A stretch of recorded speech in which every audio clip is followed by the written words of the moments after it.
First at 5. From the University of Florida's College of Journalism and Communications, you're watching WUFT News. Welcome to WUFT News First at 5. I'm Camila Periera. And I'm Allison Williams. Thanks for joining us. Breaking news, a court date this past hour for former state lawmaker Joe Harding. Here's a quick reminder of the background in this case. In December, a federal grand jury indicted Joe Harding on charges related to pandemic relief fraud, totaling more than $150,000. He resigned his seat in the Florida House the very next day. His trial was set for January, then May, but we'll fast forward just to March as they set a court date for a possible change of plea. We saw him walk into the federal courthouse in Gainesville just before the scheduled time of 4 p.m. WUFT's Megan Hartnett is on the scene and joins us live with what happened inside the courtroom. I'm outside the U.S. District Court in Gainesville, where former Florida House of Representative member Joe Harding just made a change of plea. He was originally charged with 2 counts of wire fraud, 2 counts of money laundering, and 2 counts of making false statements to the government. Today, he pleaded guilty to 1 of each of these charges, and his lawyer hopes the other 3 charges will be dismissed. The sentencing guidelines will be determined later, but the maximum sentence he faces is 20 years in prison. Harding's sentencing is scheduled for July 25th at 11 a.m. For WUFT News, I'm Megan Hartnett. Back to you. Thanks, Megan. Former President Donald Trump anticipated a possible arrest today on charges of mishandling campaign funds to cover an under-the-table transaction. It hasn't happened yet, so the tension could roll over to tomorrow. NBC's Jay Gray has updates on what's known at this hour. To come up here and see what's going on. The possibility of history on hold right now as the circus grows outside the district attorney's office in New York. The ringmasters, former President and current Republican candidate Donald Trump, and New York DA Alvin Bragg, a Democrat, locked in a legal tug-of-war over allegations campaign funds were used to reimburse former Trump attorney and fixer Michael Cohen, who says he paid adult film star Stormy Daniels $130,000 to keep quiet about an affair she had with Trump in 2006. They got to find somebody to lie. To this point, the arrest that former President Trump predicted on social media has not materialized. The protest he's called for, Trump innocent on that, you heard? Bringing less than a dozen supporters to Lower Manhattan with proceedings at a standstill. The grand jury apparently sits Mondays and Wednesdays, so if there was not an indictment yesterday, which by all accounts is the case, one really has to think it's going to be tomorrow. Security remains on high alert. Barricades, extra officers, and surveillance cameras in place ahead of any action in or reaction to a high-profile case. I know yesterday was the first official day of spring, but it didn't really feel like it this morning. It really didn't. It felt more like January than March. WUFT's Derrah joins us now to let us know if tonight will be another cold one. It was feeling really chilly out, ladies. So far, the lowest temperatures we've seen today have been in the low 30s along the west coast, mid 30s as we reach the center part of the state, and even 40s and 50s where you see the green shading along the east coast. Things feeling a little bit warmer to the east due to that Atlantic sea breeze, and that will change in the coming days with that warmth shifting to the west. Right now we're seeing lots of overcast outside with north wind moving in at about 10 miles per hour, and this evening we're going to be cooling down into the low 60s and mid 50s. Overnight tonight your low will be in the low 50s. I'll have more on the changes you're about to see in temperatures coming up. Thanks, Derrah. 3 newly convicted men will have to wait until early next month to learn their punishment for robbing and killing a South Florida rapper. Michael Boatwright, Dedrick Williams, and Trayvon Newsome were found guilty yesterday of first-degree murder and armed robbery. The rapper XXXTentacion, who was just 20, was shot and killed outside of a motorsports store in Broward County in June 2018. The Florida native, whose real name was Jesse Onfroy, received an outpouring of condolences from musicians like Kanye West, Tyga, and Big Sean. A Hollywood, Florida family is considering legal action following the death of their 4-year-old child. The body of Cash Waylon Hodges was found in a retention pond behind a shopping plaza earlier this month. Hodges wandered off into the pond and drowned. The family blames the property managers of the shopping plaza, stating a lack of enclosure surrounding the body of water. U.S. Treasury Secretary says the nation's banking system is sound after 2 regional banks collapsed. Janet Yellen spoke to the American Bankers Association today, reassuring the situation is stabilizing, but she says the government could intervene to help other small banks if any new failures pose a risk to financial stability. The California-based Silicon Valley Bank was the first to fail on March 10th, when depositors quickly withdrew money out of fear of bankruptcy. It made history as the second largest bank collapse in the U.S., followed by the New York-based Signature Bank, which collapsed on the 12th. And a third bank, the San Francisco-based First Republic Bank, was saved after 11 of the biggest banks in the country raised $30 billion in funds to protect it. This week's actions demonstrate our resolute commitment to ensure that our financial system remains strong and that depositors' savings remain safe. The Justice Department and the Securities and Exchange Commission both have launched investigations into the Silicon Valley Bank collapse. President Joe Biden has also called on Congress to strengthen rules on regional banks and have tougher penalties on executives of failed banks. Schools in Los Angeles shut down today due to a strike by union workers. 30,000 members of the SEIU, the Service Employees International Union, walked off the job today after they were unable to reach a deal with the Los Angeles school officials. The two sides are still far apart at the negotiating table. The workers are asking for a 30% wage increase, while the district has offered what is said to be a strong compromise offer with a 23% wage increase and a 3% cash bonus. Striking workers braved the rain to join picket lines this morning. They were joined by members of the teachers union who support their demands. The strike is expected to last 3 days if no deal can be reached with school officials. The local union's president, Conrado Guerrero, spoke this morning about why they went on strike, shutting down the country's second largest school district. Coming up on First at 5, Gainesville is tackling the city's need for affordable housing. Additionally, a major renovation is in motion at a local Gainesville park.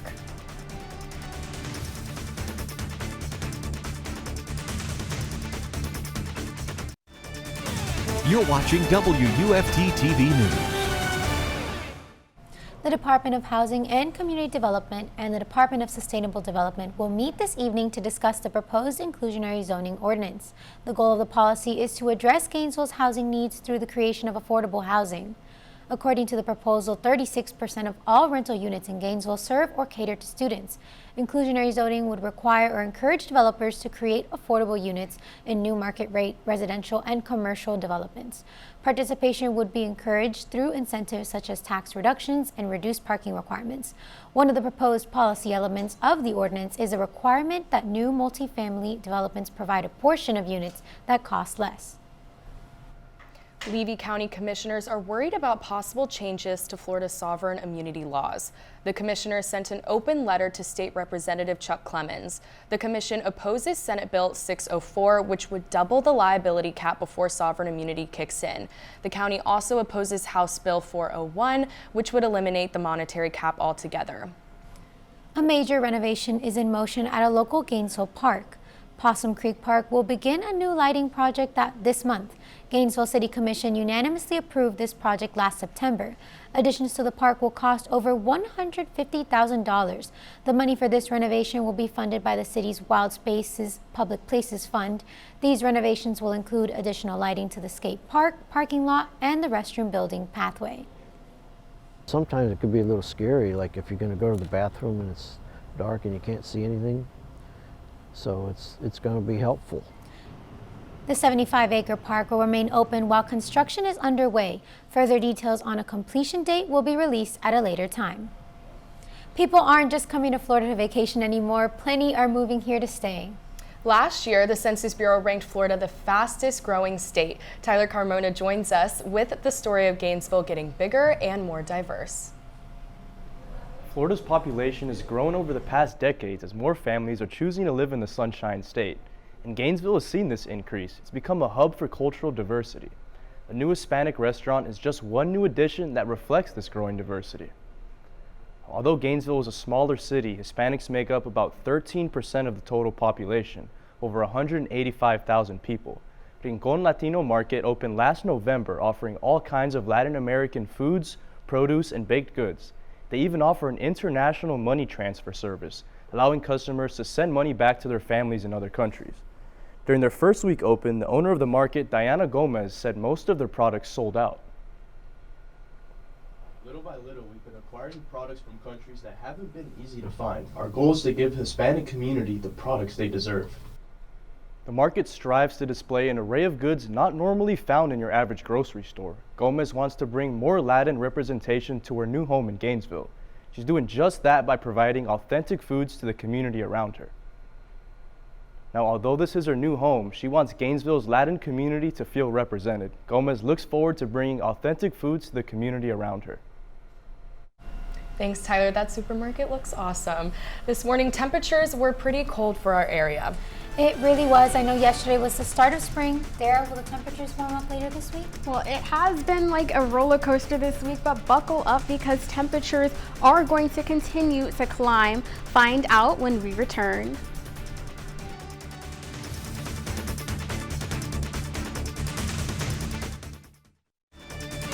You're watching WUFT-TV News. Temperatures have been kind of all over the place in the past couple of weeks. As of yesterday, we've seen about an 11 degrees warm up from what we saw yesterday, and on average, temperatures warmed up about 10 degrees across the state. And so far today, highs have been in the low 70s with temperatures in the 60s near Jacksonville. That sea breeze did a good job of keeping the lows feeling not so low, but not as a good job as keeping those highs feeling high. Temperatures nearing 80 near the villages. Those areas haven't seen a lot of rain, which is why those temperatures have had a chance to warm up quite a bit. Outside, closer to home, we're seeing lots of overcast outside, and we're feeling a light wind moving in from the north at about 10 miles per hour. Those temperatures are already dropping, but they're not going to drop too much tonight. It feels like 68 right now, and if you're planning on spending any time outside this evening, there's going to be a mix of some sun and clouds. Your low tonight will be in the low 60s, so not quite as chilly as it was last night, and overnight tonight will be mostly clear, but not as cool. You can see there is the chance for some patchy fog to develop tomorrow morning. Temperatures in the mid 50s, and you can see that chance for fog is going to stretch from Stark all the way down to Crystal River. That sea breeze is going to continue pushing that moisture further inland, and you can see by tomorrow we are going to feel even warmer than what we felt today. We'll be starting out in the mid 50s, but by noon we'll be soaring near 80 degrees, and we'll be well into the 80s on Wednesday afternoon. 83 here in Gainesville and south near Ocala, mid 80s in Bellevue and the villages. We can see that our roller coaster temps have been forecasted on Friday at 87, but yesterday's low was 36 when the average low was 50, so way below average yesterday. These temperatures are all over the place due to these cold fronts we have moving through the state. We're going to be seeing temperatures near 90 on Friday, almost 90 on Sunday at 89 degrees, and there is a 20% chance of rain on Saturday and on Monday, but it doesn't look like it's going to cool us down at all. Back to you ladies at the desk. Coming up in sports, the Gators baseball team has risen in the ranking. That's right, and they have a big rivalry game tonight. I'll give you a hint, it's in Tallahassee. Stay tuned to learn more. You're watching WUFT-TV News. Welcome to Tuesday Sports Talk with me, Talia Baia. The Gators baseball team is coming off a strong week after securing 3 wins last week. The Gators jumped from number 5 to number 3 in the D1 baseball rankings. Coming up tonight, the Gators will be traveling to Tallahassee to go against FSU in an in-state rivalry matchup. Considering the Seminoles are 12-8 and the Gators are missing key players like Wire Langford, this may not be a walk in the park. The game is set for 7 p.m. There's so much going on in the Gator sports world tomorrow. The number 11 Florida softball team started SEC play with a home series against Missouri over the weekend. The Gators lost the first game of their doubleheader on Friday. However, they won 2 straight games, 4-3, to take 2 out of 3 games against the Tigers. The team now holds a 22-5 overall record and are playing Stetson University tomorrow in D-Land. The number 18 Florida women's tennis team lost to number 68 Kentucky on Sunday afternoon in Gainesville, falling 4-2. The Gators now hold an 8-4 overall record and will be back in action tomorrow at 3 p.m. against the Michigan Wolverines. Moving to lacrosse, the Florida Gators take on Mercer tomorrow. Florida looks to get back to their winning ways after a tough loss to James Madison over the weekend. UF lost 14-9 and now have a 5-3 record going into tomorrow's game. The Gators will really have on attacker Emma Lapido, who finished Saturday's game with 4 goals. The last time these two teams met was in the first round of the NCAA double tournament last year, where UF won at 19-12. Game time is set for 3 p.m. tomorrow. The Gator football team will be continuing its practice this week. Let's talk about the top position battles to keep an eye on. The biggest battle throughout spring practice will be at the quarterback position. Without NFL-bound Anthony Richardson, it could come down to a battle between Wisconsin transfer Graham Mertz and Jack Miller. Miller's only start of the season came in Las Vegas' Bowl against Oregon State, when he recorded 180 passing yards on a 49 completion rate. Another position to keep an eye on is running back, where Florida returns dynamic duo of Montrell Johnson Jr. and Trevor Etienne. Johnson Jr. played his first season in Gainesville in 2022 and already had a big impact. Meanwhile, ENT finished his freshman year with 118 rush attempts for 719 yards and scored 6 times. Either way, Napier should have 2 reliable running backs for the 2023 season. After a rocky season, the Florida women's basketball team is advancing in the National Invitational Tournament. Florida went 5-11 in SEC play, resulting in the team missing the NCAA tournament. But the Gators were stronger than ever last night in the second round of the women's NIT, crushing Wake Forest 80-63. Florida will return to the court on Thursday at 7 p.m. to take on Clemson Tigers. Clemson's head coach Amanda Butler previously served as Florida's head coach from 2007 to 2017. In her 10th season with the Gators, Butler compiled a 190 to a 136 record. She led the team to 4 NCAA tournament appearances but never made it past the second round. The Gators hope to advance to their first NIT semifinals appearance since 2013. That's a wrap for sports. Until next time. Thanks, Talia. And listen to this. A 90-year-old tortoise is now the proud father of 3 offspring. Tongues are wagging at the Houston Zoo.